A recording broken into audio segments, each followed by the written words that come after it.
So we hope you've enjoyed this tour of the school. Lisgar has a great tradition going back to the founding of the Dalhousie District Grammar School in 1843 and the building of the Ottawa Collegiate Institute on this site in 1874.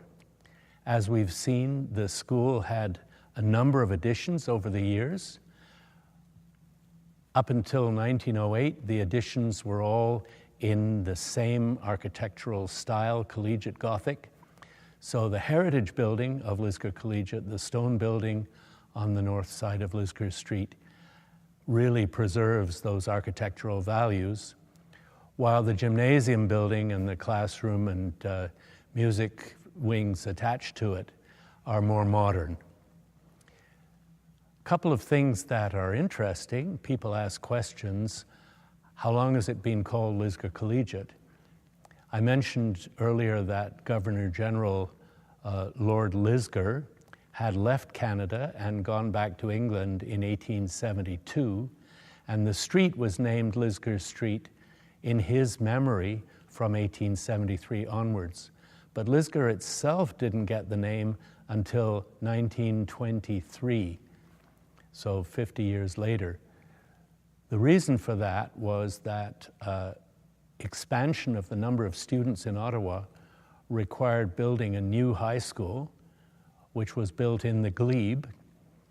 Originally, it was just a branch of the Ottawa Collegiate Institute, and both schools had that same name.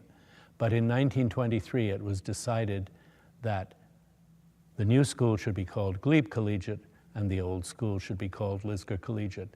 And that's been the case ever since then. Some people also wonder where the name Lisgar itself comes from. Lord Lisgar was the first and last Baron Lisgar.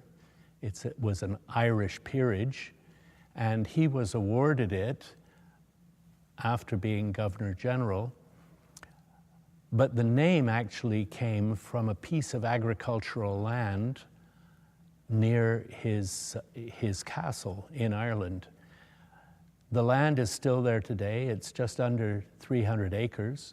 It has 6 farms and a church.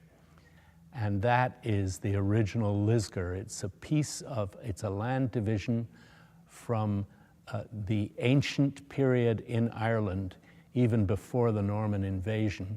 And it's called the Lisgar Townland, and it's still there. But because Lord Lisgar had no children, there were no further Lords Lisgar, and the name basically ended with him. So Lisgar Street and Lisgar Collegiate perpetuate that name. It's shown up once or twice in a couple of other places, but that's where the name came from.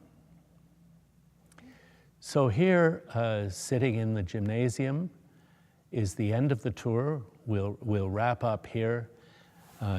You see the crest commemorating Lisgar's existence as an institution since 1843, the lamp of learning, the school motto, which you saw carved into the front of the school, is Alere Flammam, meaning in Latin to feed the flame. And with that, I hope that you've enjoyed this tour of the school.